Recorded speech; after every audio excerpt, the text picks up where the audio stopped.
और अब रायपुर से बड़ी खबर, जहां पर ईडी का सट्टेबाजों पर शिकंजा। महादेव सट्टा ऐप लोटस 365 पर बैटिंग करने वालों पर छापेमारी की गई है। बड़ी कार्रवाई की गई है। पुणे में ईडी ने छापा मारकर 1 करोड़ 20 लाख रुपए जब्त किए हैं। गिरीश तलरेजा से महादेव सट्टा ऐप से जुड़े लोटस 365 ऐप का संबंध है। ईडी के वकील ने छापेमारी की पुष्टि भी कर दी है। तो बड़ी खबर आपको बता रहे हैं, महादेव सट्टा ऐप को लेकर ये बड़ा अपडेट आप तक पहुंचा रहे हैं। ज्यादा जानकारी के लिए हमारे सहयोगी तहसीन हमारे साथ जुड़ गए। तहसीन, 365 पर लोटस जो है बैटिंग करने वालों पर कार्रवाई की गई है और पुणे में ईडी ने छापा मारकर ये बड़ी कार्रवाई की है। जी बिल्कुल, देखिए जिस तरीके से कह सकते हैं कि महादेव सट्टेबाजी का जो मामला है उसमें अब जो है ईडी ने अपनी कार्रवाई तेज कर दी है। उसमें अगर बात करें तो गिरफ्तारियों से लेके छापेमारी कार्रवाई जो है वो तेज की गई है। इसमें अभी एक बात की जानकारी मिली है कि ये जो महादेव ऐप का जो लोटस 365 ऐप है, इस पे बैटिंग करते हुए पुणे में छापामार कार्रवाई की गई है।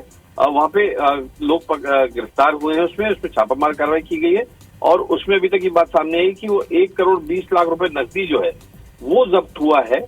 और यहाँ पे बता दें कि जिस तरीके से जो ईडी के वकील हैं उनके द्वारा बताया गया कि ये महादेव सट्टा ऐप से जुड़े लोटस 365 ऐप का संबंध जो है, जो अभी गिरफ्तार किए गए जो भोपाल से गिरीश तलरेजा से निकल के आया है और उसके बाद ये छापामार कार्रवाई की गई है। और इसमें अभी कह सकते हैं कि इसमें अभी लोगों को पूछताछ के लिए वहां पे बुलाया गया है, उनसे पूछताछ की जा रही है और इसमें कई और बड़े खुलासे आने वाले समय में हो सकते हैं, क्योंकि कार्रवाई जो है अभी आज ही की गई है और उसमें अभी लोगों से पूछताछ चल रही है। और अभी जिस तरीके से बात करें गिरीश तलरेजा और ये जो सूरज चौखानी है, इनको कोलकाता से गिरफ्तार किया और गिरीश तलरेजा को भोपाल से, इनको भी अभी 7 दिन की ईडी रिमांड दी गई है। बिल्कुल तहसीन, ईडी जो है वो लगातार एक्शन मोड में है इस मामले को लेकर। तो जाहिर सी बात है कि कई और खुलासे इस मामले में जरूर होंगे। बहुत बहुत शुक्रिया तमाम जानकारी के लिए। और अब खबर इंदौर से है, जहां पर लव जिहाद का एक और मामला सामने आया है। कनाडिया थाना इलाके के एक कैफे से रेहान नाम के युवक को पकड़ा गया है। वो कैफे में एक युवती को नशा करवाकर अश्लील हरकत कर रहा था। ये बातें सामने आई हैं। रेहान मूल रूप से धार का रहने वाला है और रवि के नाम से इंस्टाग्राम आईडी उसने बना रखी है। आरोपी और युवती की पहचान सोशल मीडिया के जरिए हुई, जिसके बाद वो धार से रोजाना इंदौर आता था और युवती को नशा करवाकर उसके साथ अश्लील हरकतें करता था। आरोपी के मोबाइल की जांच में कई युवतियों से चैटिंग का पता चला है और पुलिस इस मामले में धार्मिक स्वतंत्रता अधिनियम के तहत केस दर्ज कर इस पूरे मामले की जांच में जुटी हुई है। फरियादिया के द्वारा ये बताया गया था कि एक लड़के ने लगातार उसको फोन किया और अपना नाम बताया फैजान, और बताया कि तुम कैफे मिलने आए हो। जब मैंने मिलने गई तो वहां पर मेरे साथ गलत हरकत की और अश्लील हरकत की। तो इस आधार पर आरोपी के खिलाफ ने जो गलत नाम बताया था, तो इस आधार पर उसके खिलाफ मध्य प्रदेश धार्मिक स्वतंत्रता अधिनियम की धारा 3(5) के तहत केस रजिस्टर किया जाकर आरोपी को गिरफ्तार करके जेल भेज दिया। मुख्यमंत्री विष्णुदेव साय, प्रदेश के सह प्रभारी नितिन नबीन और प्रदेश अध्यक्ष किरण सिंहदेव ने भाजपा के सभी 7 मोर्चों की संयुक्त बैठक ली। इस बैठक में छत्तीसगढ़ की सभी 11 सीटों को जीतने के संकल्प के साथ सभी मोर्चों को लाभार्थी, बुद्धिजीवी और युवा किसान के साथ ही महिलाओं को सम्मेलनों के जरिए जोड़ने का टास्क दिया गया। हर कार्यकर्ताओं को 200 परिवार से मिलने और प्रत्याशियों और डबल इंजन की सरकार का फीडबैक लेने की जिम्मेदारी इस दौरान दी गई। इसके अलावा मोदी सरकार की जन कल्याणकारी योजनाओं को बूथ स्तर तक छोटी छोटी बैठकें, सम्मेलनों के जरिए पहुंचाने की जिम्मेदारी दी गई है। वहीं बीजेपी की इस बैठक पर कांग्रेस के संचार प्रमुख सुशील आनंद शुक्ला ने तंज कसा है। उन्होंने कहा कि भारतीय जनता पार्टी के कार्यकर्ता लोकसभा चुनाव के लिए जनता के पास जाने से कतरा रहे हैं, क्योंकि मोदी जी ने बेरोजगारों को नौकरी देने का वादा पूरा नहीं किया, महंगाई पर कोई कंट्रोल है नहीं, गरीबी बढ़ती जा रही है और इसीलिए भाजपा कार्यकर्ताओं को एकजुट करने का प्रयास कर रही है, जिसका कोई असर नहीं होने वाला। आज भारतीय जनता पार्टी के 7 मोर्चा का संयुक्त बैठक है और ऐसे अवसर में आज बहुत लोग कांग्रेस पार्टी छोड़कर भारतीय जनता पार्टी प्रवेश किए हैं। देखिए, भारतीय जनता पार्टी छत्तीसगढ़ प्रांत ने 11 की 11 लोकसभा सीट को जीतने के लक्ष्य को लेकर आगे बढ़ रहे हैं। लगातार हमारे प्रभारी, सह प्रभारी, इनके दिशा निर्देश पर पूरे 90 के 90 विधानसभा में भारतीय जनता पार्टी उसी दिन से लोकसभा के जीतने के टास्क को लेके अपनी कार्य योजना पर आगे बढ़ रही है। प्रवेश उत्सव कार्यक्रम के तहत सोमवार को कई कांग्रेस कार्यकर्ता बीजेपी में शामिल हो गए। अंतागढ़ पूर्व विधायक मंतूराम पवार और बिलासपुर जिला पंचायत अध्यक्ष अरुण सिंह चौहान ने बीजेपी ज्वाइन कर ली। वहीं मस्तूरी जिला पंचायत सदस्य राहुल सोनवानी और जेसीसीजे के अखिलेश पांडे समेत कई कांग्रेस कार्यकर्ताओं ने बीजेपी की सदस्यता ले ली। इस दौरान मुख्यमंत्री विष्णुदेव साय, उप मुख्यमंत्री अरुण साव और प्रदेश अध्यक्ष किरण सिंह देव और क्षेत्रीय संगठन महामंत्री अजय जामवाल ने उनका भगवा गमछा पहनाकर स्वागत किया। तस्वीर इस वक्त आपको दिखा रहे हैं सम्मेलन की। लोकसभा चुनाव में छत्तीसगढ़ की सभी 11 सीटों पर बीजेपी की जीत सुनिश्चित करने का संकल्प भी इस दौरान दिलाया गया।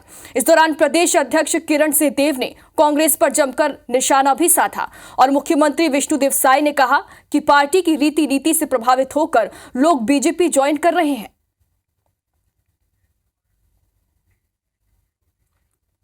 भारतीय जनता पार्टी छत्तीसगढ़ प्रांत ने 11 की 11 लोकसभा सीट को जीतने के लक्ष्य को लेकर आगे बढ़ रहे हैं। लगातार हमारे प्रभारी सह प्रभारी इनके दिशा निर्देश पर पूरे 90 के 90 विधानसभा में भारतीय जनता पार्टी उसी दिन से लोकसभा के जीतने के टास्क को लेकर अपनी कार्य योजना पर आगे बढ़ रही है।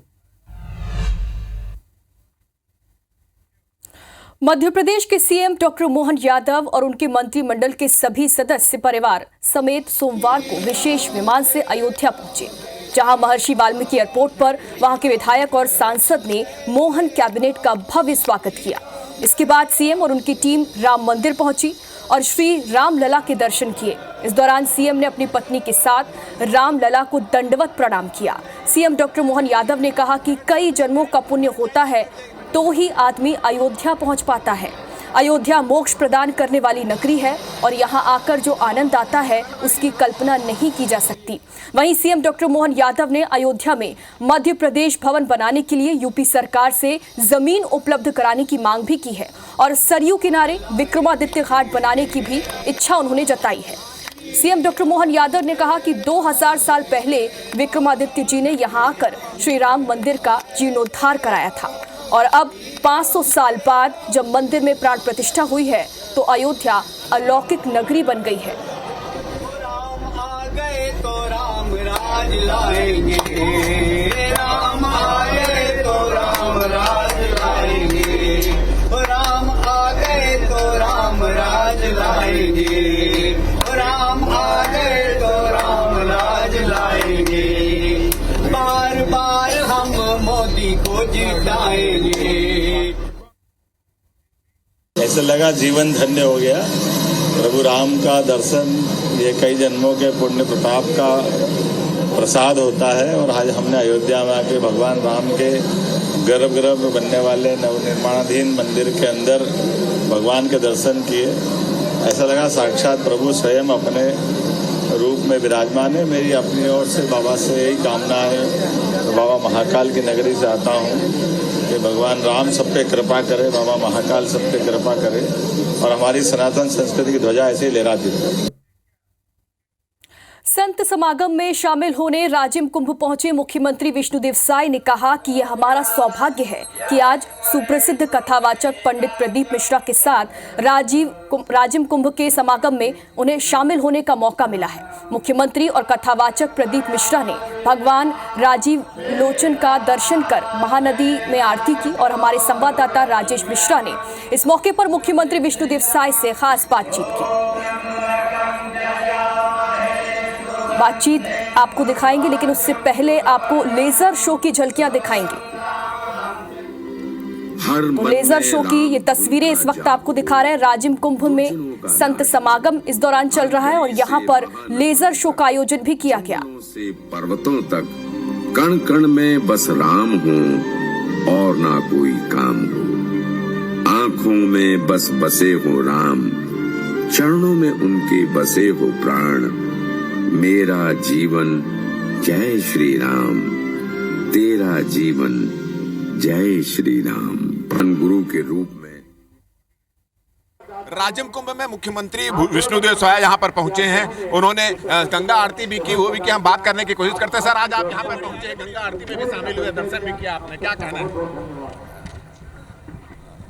5 वर्षों के बाद में फिर से यहाँ पर राजिम कुंभ का जो स्वरूप पहले था वो आया है, और आज हमारा सौभाग्य है कि जो प्रसिद्ध शिव पुराण के कथावाचक हैं पंडित प्रदीप मिश्रा जी, उनके साथ में आना हुआ है और आज गंगा आरती किए हैं, राजीव लोचन भगवान का पूजा किए हैं। बहुत अच्छा लग रहा है। बहुत संत समागम भी है जी, काफी संत लोग भी आए हुए हैं। हाँ, बिल्कुल, वो तो आते ही हैं।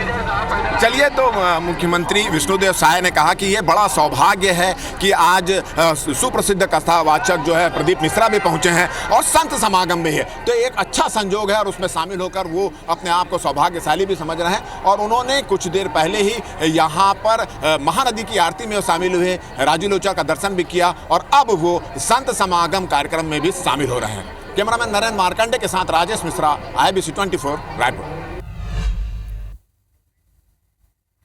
और इसी के साथ इस बुलेटिन में फिलहाल इतना ही, लेकिन तमाम खबरों से अपडेट रहने के लिए आप जुड़े रहिए IBC 24 के साथ। नमस्कार।